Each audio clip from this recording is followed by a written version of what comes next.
Welcome to Amigos IAS.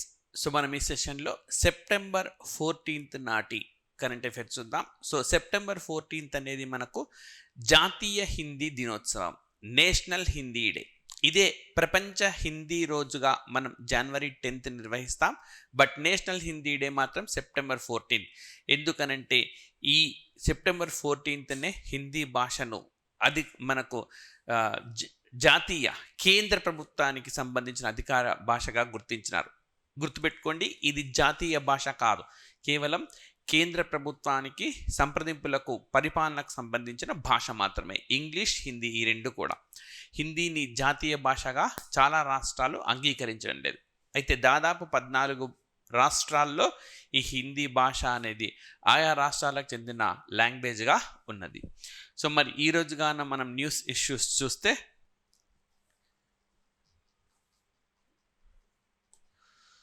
Port Blair పేరుని కేంద్రం మార్చింది. సో పోర్ట్ బ్లేయర్ పేరు ఇక నుంచి శ్రీ విజయపురం అని ఉండనుంది. సో ఫస్ట్ ఆఫ్ ఆల్, రాజ్యాంగంలోని ఆర్టికల్ 3 ప్రకారము ఈ పేర్లను మార్పు అనేది చేసేందుకు వీలుంటుంది. సో ఇది కంపల్సరీగా గుర్తుపెట్టుకోవాలి. అండ్ నెక్స్ట్ వచ్చేసి ఇదే పేరును ఎందుకు ఎంపిక చేశారు, సో అదొక పాయింట్ మనకు. సో మనకు 2వ ప్రపంచ యుద్ధ కాలంలో సుభాష్ చంద్రబోస్ సేనాలు మొట్టమొదటిసారిగా ఈ ప్రాంతంలోనే ఈ జాతీయ పతాకాన్ని ఎగురవేశాయి. ఈ నేపథ్యంలో విజయం రావడం అన్నది, విజయం దక్కడం అన్నది ఇక్కడి నుంచే ప్రారంభమైంది అనడానికి గుర్తుగా ఈ ప్రాంతానికి శ్రీ విజయపురం అని పేరు పెట్టారు. అంతేకాదు, గతంలో మనకు ఇదే దీవిలో ఈ అండమాన్ నికోబార్లో ఉన్న చిన్న చిన్న ఐలాండ్స్ ఉన్నాయి కదా, 21 దీవులకు పరమవీర చక్ర అవార్డులు పొందిన వాళ్ళ పేర్లను పెట్టారు. అదేవిధంగా మనకు ఇదే ఇక్కడ షహీద్ దీవి అని చెప్పి సుభాష్ చంద్రబోస్ గారి పేరు మీదుగా పెట్టారు. ఈ విధంగా పేరు మార్పు అన్నవి గత 2-3 సంవత్సరాలుగా పెద్ద ఎత్తున జరుగుతున్నాయి. అందులో భాగంగా మనం ఇది కూడా ఒకటి చూడాలి. నెక్స్ట్ వచ్చేసి క్యూఆర్ కోడ్తో ఓటర్ దరఖాస్తులు, ఇది కూడా బాగా ఇంపార్టెంట్. సో దేనికి సంబంధించింది అని అంటే, ఓటర్ నమోదు అనే ఒక ప్రక్రియను సింప్లిఫై చేసేందుకు ఉద్దేశించింది, పూర్తి స్థాయిలో సరళతరం. సో మనకు ఏటా కేంద్ర ఎన్నికల సంఘం నిర్వహించే ఓటర్ల జాబితా సవరణ ప్రక్రియ ప్రస్తుతం ఇక్కడ ఏం చేయొచ్చు అని అంటే, 2 క్యూఆర్ కోడ్లను అందుబాటులోకి తీసుకొని వచ్చింది ఎన్నికల సంఘం. ఒక కోడ్ను సెల్ ఫోన్ ద్వారా స్కాన్ చేయగానే ఓటర్ హెల్ప్ లైన్ యాప్ అందుబాటులోకి వస్తుంది. అందులో ఓటర్ నమోదు దరఖాస్తులు ఉంటాయి. సో ఇదొకటి. మరొక కోడ్ను స్కాన్ చేస్తే voters.eca.go.in అందుబాటులోకి వస్తుంది. అందులో ఓటర్ నమోదుతో పాటు ఏవైనా ఎడిట్ ఆప్షన్ అన్నమాట, మార్పులు చేర్పులు ఉంటే చేయొచ్చు. సో గతంలో అయితే మనం ఎలక్షన్ కమిషన్ వెళ్ళాల్సి వచ్చేది, తర్వాత ఆన్లైన్ చేశారు, వెబ్సైట్లోకి వెళ్ళాలి. ఇప్పుడు వెబ్సైట్లోకి వెళ్ళాల్సిన అవసరం కూడా లేదు, క్యూఆర్ కోడ్ స్కాన్ చేయడం ద్వారా ప్రక్రియను పూర్తి చేసేందుకు అవకాశం ఉంటుంది. ఆ సౌకర్యాన్ని కల్పించారు. నెక్స్ట్, చిన్న పరిశ్రమలకు హామీ లేకుండా రుణాలు ఇవ్వాలి అని చెప్పి ఆంధ్రప్రదేశ్ రాష్ట్ర ప్రభుత్వం నిర్ణయించింది. సో నిజానికి కేంద్ర ప్రభుత్వం దాదాపుగా ఈ పథకానికి 900 కోట్లు ఇస్తూ ఉంటే, రాష్ట్ర ప్రభుత్వం మరొక 100 కోట్లు యాడ్ చేసింది. సో చిన్న పరిశ్రమలను ఆదుకోవడం కోసం, చేయూతనియడం కోసం ఈ నిర్ణయాన్ని తీసుకుందన్నమాట. అదేవిధంగా ప్రతి జిల్లాలో కనీసం 2 MSME పార్కులను ఏర్పాటు చేయాలి. అండ్ అమరావతిలో సాంకేతిక కేంద్రము, టెక్నాలజీ సెంటర్ను కూడా ఒకటి అందుబాటులోకి తేవాలి అని చెప్పి ఆంధ్రప్రదేశ్ రాష్ట్ర ప్రభుత్వం నిర్ణయించింది. సో ముఖ్యంగా సూక్ష్మ మధ్య తరహా పరిశ్రమలు, okay, micro small and medium ఎంటర్ప్రైజెస్కు ఈ అవకాశాన్ని కల్పించాలి అని చెప్పి ఆంధ్రప్రదేశ్ రాష్ట్ర ప్రభుత్వం నిర్ణయించింది. నెక్స్ట్, సో మొన్న గత సెషన్లో ఒకటి చెప్పాం. సో మనకు కొండారెడ్డిపల్లి అని చెప్పి అక్కడ సౌర విద్యుత్ను ఏర్పాటు చేయాలని చెప్పి రాష్ట్ర ప్రభుత్వం నిర్ణయించింది. ఒక మోడల్, నమూనా అన్నమాట, ప్రయోగాత్మకంగా పైలట్ బేసిస్. అయితే తాజాగా ప్రభుత్వం ఏం చేసిందంటే 22 గ్రామాల్లో ప్రారంభించాలి అని చెప్పి నిర్ణయించింది. అయితే మొట్టమొదలు కొండారెడ్డిపల్లితో పాటు మనకు మరొక ప్రాంతంలో కూడా స్టార్ట్ అవుతుంది, మధుర నియోజకవర్గంలో సిరిపురం, రైట్. కొండారెడ్డిపల్లెతో పాటు మదిరా నియోజకవర్గంలో సిరిపురం, ఈ 2 గ్రామాలకు అదనంగా మరొక 20 గ్రామాల్లో కూడా సౌర విద్యుత్ అనేది అందుబాటులోకి రానున్నది. సో ఇందులో మనకు వ్యవసాయ పంపు సెట్లకు కూడా ఇదే విద్యుత్ను సరఫరా చేయాలి అని చెప్పి తెలంగాణ రాష్ట్ర ప్రభుత్వం భావిస్తూ ఉంది. సో ఈ నేపథ్యంలో మనకి ఇది బాగా ముఖ్యమైన ఇష్యూ. దీన్ని మీరు గ్రూప్ 1 మెయిన్స్లో కూడా వినియోగించుకోవచ్చు.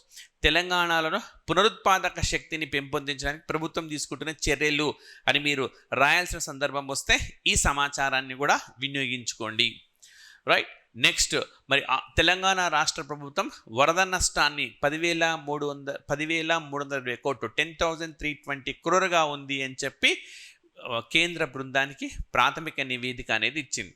రైట్. సో గృహాలకు ఎంత నష్టం, పశు సంవర్ధక శాఖ, ఇలా శాఖల వారీగా తీసుకొని మొత్తంగా 10,320 crore మాకు నష్టం వచ్చింది అని చెప్పి కేంద్రానికి సమర్పించింది. రైట్. నెక్స్ట్ వచ్చేసి మనకు సశస్త్ర సీమా బల్ ఎస్ఎస్బి అని అంటాం. రైట్. భారత సైన్యంలో మనకు అనేక సిఏపిఎఫ్స్ ఉంటాయి, సెంట్రల్ ఆర్మ్డ్ పోలీస్ ఫోర్సెస్ అని చెప్పి, అంటే కేంద్ర సాయుధ బలగాలు. ఈ కేంద్ర సాయుధ బలగాల్లో మనకు సిఆర్పిఎఫ్ ఉన్నది, సిఐఎస్ఎఫ్ ఉన్నది, అదేవిధంగా అస్సాం రైఫిల్స్ ఉన్నది, ఇండో టిబెటన్ బార్డర్ పోలీస్ ఉన్నది. ఇందులో ఉన్న మరొక వ్యవస్థనే సశస్త్ర సీమా బల్ అని చెప్పి. మరి ఈ సశస్త్ర సీమా బల్కు మనకు డైరెక్టర్ జనరల్గా అమృత్ మోహన్ ప్రసాద్ నియామకమైనారు. ఎస్ఎస్బి అంటాం కదా, సశస్త్ర సీమా బల్కు డైరెక్టర్ జనరల్గా ఎవరు నియామకమయ్యారంటే అమృత్ మోహన్ ప్రసాద్ నియామకమైనారు. సో ఈ విధంగా ఆయన మనకు వార్తల్లోకి వచ్చారు. అండ్ నెక్స్ట్ వచ్చేసి యూపీఐలో ఒకేసారి 5 లక్షల వరకు పంపొచ్చు. యూపీఐ అంటే యూనిఫైడ్ పేమెంట్ ఇంటర్ఫేస్. సో మామూలుగా అయితే 1,00,000 దాకా లిమిట్ ఉన్నది. లిమిట్ దాటితే పంపక్కర్లా, పంపడానికి సాధ్యం కాదు, పంపడం సాధ్యం కాదు. అయితే ఎడ్యుకేషన్కు సంబంధించి అండ్ హాస్పిటల్కు సంబంధించింది, అంటే విద్యా వైద్య రంగాలకు 5 లక్షల మేరకు, ఎందుకంటే ఫీ పే చేయాల్సి ఉంటుంది, లిమిట్. సో ఫీ మనకి ఇంజనీరింగ్ కాలేజీలో కానీ, మెడికల్ కాలేజీలో కానీ, ఈ రోజుల్లో ఈవెన్ చిన్న చిన్న కాలేజీలలో కూడా ఫీజులు ఎక్కువగా ఉంటున్నాయి. సో ఈ నేపథ్యంలో ఈ లిమిట్ ఉండడం వల్ల ఫీజు చెల్లింపుల్లో ఇబ్బందులు కలుగుతున్నాయి. దాన్ని అధిగమించే ఉద్దేశంతో ఈ పద్ధతిని ప్రవేశపెట్టారు. అదేవిధంగా వైద్యం ఎంత ఖర్చు అవుతుందో ఎవరికి తెలియదు, కాబట్టి ఏ విధమైన ఇబ్బంది లేకుండా ఉండేందుకోసము హాస్పిటల్స్లో కూడా ఈ పేమెంట్ చేయొచ్చు. మన క్వశ్చన్ ఏమని అడుగుతారో, యూపీఐ 5 లక్షలకు పెంచుతూ నిర్ణయం తీసుకున్నారు. ఏ రంగాలకు ఇది వర్తిస్తుందంటే విద్యారంగము, వైద్య రంగానికి సంబంధించింది వర్తిస్తుంది. రైట్. సో ఇది మరి రేపటి నుంచి అమల్లోకి రానున్నది, అంటే September 15th నుంచి ఈ పద్ధతి అనేది అమల్లోకి వస్తుంది. అండ్ నెక్స్ట్ వచ్చేసి నేత్ర సమస్యలను పసిగట్టే యాప్. సో ఇది ఎల్వి ప్రసాద్ హాస్పిటల్ వాళ్ళు అందుబాటులోకి తెచ్చారు. ఇప్పుడు మీరు ఏదైనా మీ కళ్ళు బాగా పనిచేస్తున్నాయా లేదా తెలుసుకోవడం కోసం ఎవరైనా ఐ స్పెషలిస్ట్ని సంప్రదించాల్సి ఉంటుంది. ఆ అవసరం, ఆ పనిని ఇదే చేసి పెట్టేస్తుంది. ఈ యాప్ను డౌన్లోడ్ చేసుకోవాల్సి ఉంటుంది మీరు. సో సైట్ కనెక్ట్ అని చెప్పి అనమాట. దృష్టి లోపాలను ప్రాథమికంగా గుర్తించుకో హైదరాబాద్లోని ఎల్వి ప్రసాద్ సైట్ కనెక్ట్ పేరుతో అభివృద్ధి చేసింది. సో ఇది గూగుల్ ప్లే స్టోర్లో అందుబాటులో ఉంటుంది, సైట్ కనెక్ట్ అన్నమాట. ఇందులో 21 రకాల టెస్ట్లు వస్తాయి. సో మీకు ఎక్కడ కనబడుతుంది, ఎక్కడ కనబడలేదు, మీరే అప్డేట్ చేసుకుంటూ వెళ్ళాల్సి ఉంటుంది. రైట్. యాప్ను డౌన్లోడ్ చేసుకోవడం, అండ్ ఫస్ట్ స్లైడే కనపడలేదు అనుకోండి, కనబడడం లేదు అని మీరు ఆప్ట్ చేసుకుంటే, సో మీకు ఈ ప్రాబ్లమ్స్ ఉన్నాయి, ఇంకా ఆ తర్వాత మీరు వైద్యుల్ని సంప్రదించాల్సి ఉంటుంది. సో ప్రాథమికంగా మీరు కన్సల్ట్ చేసినప్పుడు కూడా మీకు డాక్టర్ అవే చూపిస్తారనమాట. రకరకాల సైజుల్లో ఉండే అక్షరాలు కానీ ఇవి చూపిస్తుంటాడు, అందరికీ తెలిసిందే.